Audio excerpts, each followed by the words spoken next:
going down memory lane. We're going down memory lane for a little bit, but I got some questions that I'm just going to ask you. There's some Math? Is there math involved? no math. Okay. I didn't do good in math anyway, so I'm not like a big math fan. So one of my fans wants to know, did Randy Rhoads give you the name Mr. Scary? Or do you know who did? No. It wasn't Randy Rhoads, because there's this crazy rumor that Randy Rhoads gave you that name. I like a rumor. You like the Can we rumor? go with that? I could just say yes. I think that's much easier. The truth is out there. So Randy Rhoads did not give you the name Mr. Scary. Do you know who did? Who's the first person that called you Mr. Scary? Your wife. Your wife? That's funny. No. Yeah, that's funny. No, I think it was just because I was always getting in trouble on the road. And then they had this little skeleton. We had this little skeleton from the rearview mirror of the tour bus. And we called that Mr. Scary, like it was our little mascot. And somehow that name got stuck to you on the bus. Because I was always doing dumb shit and getting in trouble. So, Well, who didn't in the 80s, right? We're going down memory lane, right? Nobody was bad. Even the Pope, I mean, he did that shit in the 80s. So, yeah, I mean, do you know that I grew up about 15 minutes from where the new Pope, who is from Chicago, and we ate at the same local pizza joint, Aurelio's Pizza. There's a picture of him having pizza there, and they sent him a pizza to Rome when he became the Pope, the first American Pope. Do you ever think we'd see an American Pope? I don't think it matters what they believe. I just think it matters if they do good things for humanity. Yeah, well, I think this guy. Most of the time. I think this guy will try to do the same things for humanity. I'm pretty sure. It's just in power. So, other than yourself, I agree with you on that about more power. Who do you think was the best guitarist in Hollywood in the 80s when I discovered you and Don and we first started working together? I like how you worked that in. Anybody? Of course.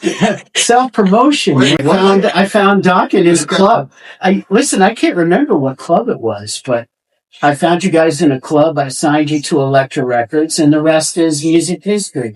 Who's the chairman of Elektra? Joe.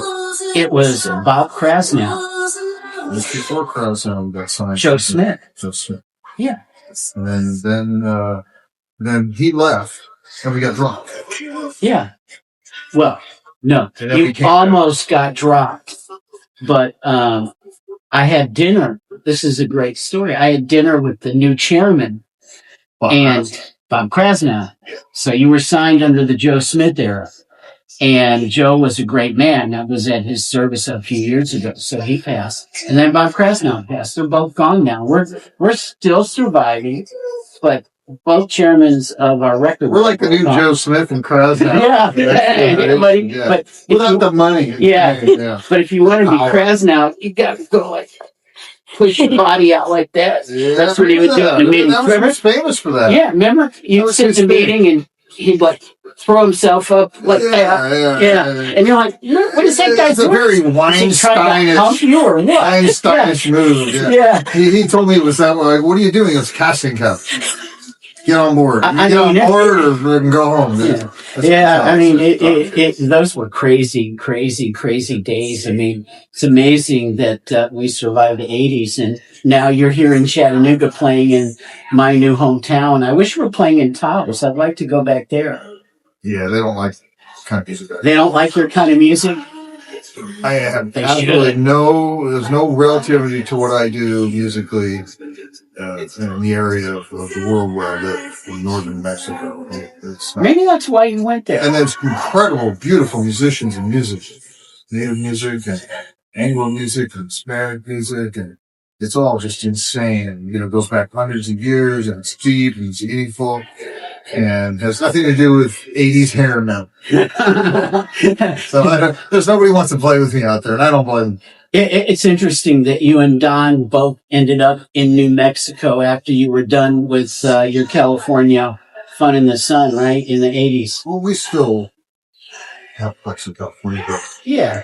we choose to live primarily in New Mexico, but John lives in Santa Fe, and we live north of Taos, so we're kind of, it's, we're not neighbors. Yeah. Well, you don't have to worry about anyone wanting the same state. You don't have to worry about anyone wanting your autograph in like the 7-Eleven or something, right? It happens, I'll tell you. Even in I'm very grateful that it does. Oh, yeah. I recognize me all the time, and I'm just so really fortunate that happens. Yeah. Be at a store or something, because people here, because it's such a smaller town, that people hear that you live there. And so they go, it's really cool to be acknowledged, and you all like being acknowledged. Yeah, it's not an ego thing. It's not a bad ego thing. There's some ego involved, but there's just an appreciation and acknowledgement of your efforts, and your contributions to the musical contribution you've made that is important to people, subjectively. Well, their personal lives that are like, this meant something to me personally. That touches them all. Yeah, and people that see us talk, I mean, me and you, last time we saw each other was on the Kiss cruise. And that was like 3 or 4 years ago, 3 years ago. It's been a while. And I couldn't believe it when I saw you were going to play Chattanooga, which is my new home. And, I'm here. My dad got me to move here, but I'm here with my wife, Stacy. And, George, a lot of guitar shredders, as badass as you do, have horrific egos and nothing humble. Like I consider and say, you're a cultural icon. You've inspired so many people, yet you're totally humble about it. And that's awesome.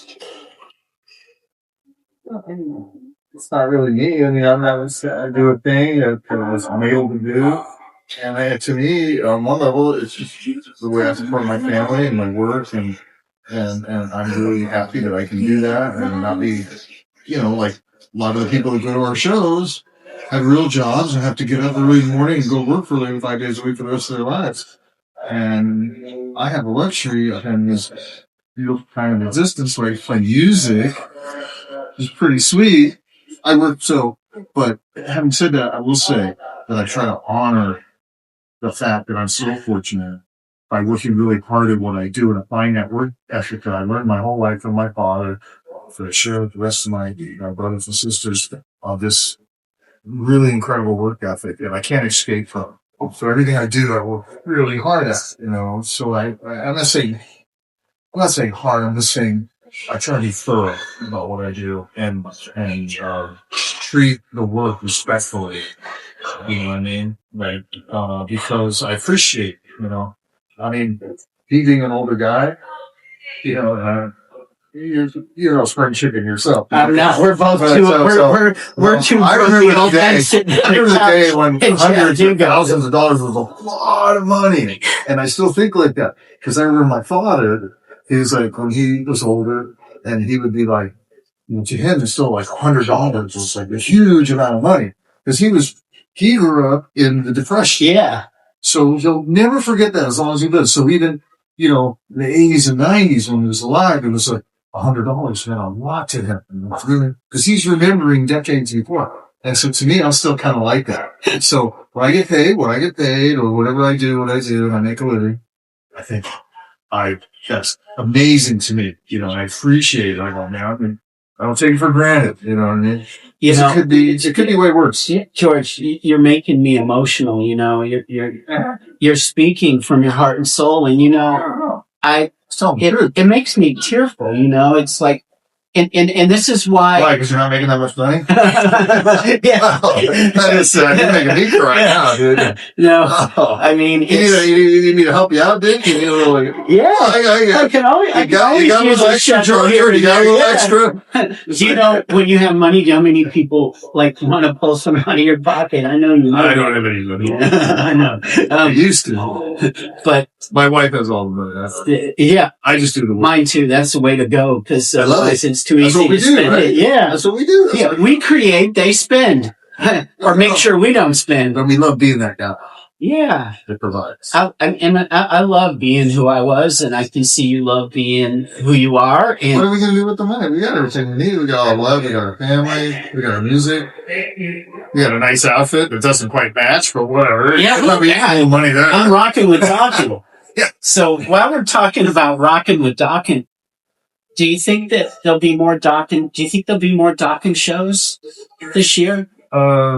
Well, yeah. I mean, well, the ones where I come on and guest. Yes. Yeah, I do those. I'm not sure when the next one. Yeah, we got one coming up. Okay, good. I can't remember exactly when. You know, like, I'm going to tell the truth. People, they want to see you and Don play together. That's what they want to see, right? And the more you guys can play together, the happier all the fans will be. I mean, I think it's great that you guys have worked it out so you can get up there and play some songs, but... Come on, do an encore. I mean, yeah, I mean, but come on, like... I'll talk to Don. I'll talk to Don, too, and say, buddy, you know what? Give us one more tour with you and George for the whole freaking set. Come on. I mean, I'm going to talk to Don because I'm sure you would do it, you know, and I mean, people want to see you and Don together. It's like REO Speedwagon. People wanted to see Kevin Cronin and Gary Richrath. And when Gary Richrath left, it wasn't the same thing. That's why people, they live for those 2 or 3 songs that you play. But we want at least, and I'm speaking on behalf of the fans, we want at least one more show somewhere with advance notice where everybody can see the original Dokken Reddit. I know.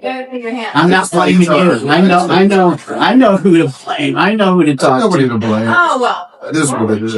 Yeah, no, I know. I gotta talk to Don, man. You guys, we need to have a full-on show where you play the whole thing. And I know the fans would really love that. Now, I have some questions from the fans, so I have this one. Who was the best guitarist in Hollywood back in the 80s when you were starting out? Who inspired you? Who did you see that was good? Did they make it or did they not make it? 80s? Yeah, back when Dokken was first starting out, when Breaking the Chains got on the radio and exploded. Like, who were you seeing there? Eddie was the guy. Yeah. Eddie was, you know, at that moment in time, in the late 70s, early 80s, he was the guy that was, you know, make you shake in your boots. He was the guy coming up there who was talking about, was on everybody's lips. And he was just a phenomenal thing that just happened. He's the once in a lifetime. Okay. Yeah, and then Van Halen turned into Van Hagar. Some people didn't really like the Hagar rendition. Some people did. But was there anyone you saw like that just blew your mind other than Eddie Van Halen, and maybe they never had success or they just Terry Kilgore. Who? Terry Kilgore. Who's Terry Kilgore? From Ready Kill a Lot. Okay, there you go. He was Pasadena and from Patriot friend with Eddie's, and they came up together. And Terry was arguably, you know, same level as Eddie, but so Terry Kilgore just didn't get all the breaks. Like nobody. I didn't know who he was. Well, he didn't have the elements in place. He didn't have the band image that Van Halen had. It was just him and a trio. He sang. He didn't have David Roth. He didn't have the songs as well. He didn't have the, and that's huge. It's a great song. Yeah, it's about the songs. He didn't have the image of Eddie. You know, he's just carries kind of a lumberjack of a guy. Sweet guy. Really smart, wonderful, amazing player. But he, you know, he's a stage fearless guy.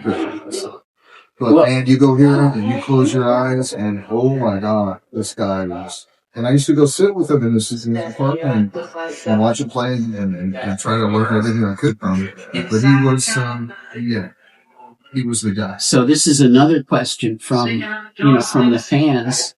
And I think I know the answer, but I'm going to ask you. So why did you choose ESP guitars to be your thing?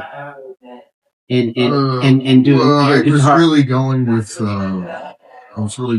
my one of my lifelong friends and my tech for many years is Matt, who after he just worked with me for Yeah. a long time in Dokken when I was growing up. Yeah. He started working at ESP when it was 48th Street. And so he brought me along with that. As ESP grew, I was their first endorser, and I helped them, helped them. Heck yeah, you put them on the map. No one knew who ESP was. We worked together mutually, So the guy at ESP that brought you in, he was your guitar tech. He basically the president and CEO. Yeah. 30 something years, I don't even know. Yeah, doesn't he do Nick? He does. They do Nicky Sixx's basses too, don't they? I don't know what else. Yeah, I don't know. Maybe they're one of the top guitar companies on planet. All right. Yeah, that's cool. I mean, I appreciate it. And that unknown guitarist for most of you is going to be Terry Kilgore, so that's cool. He played on a couple of David Lee Roth records, so David knew. He knew what he was. Yeah. All right. Well, all right.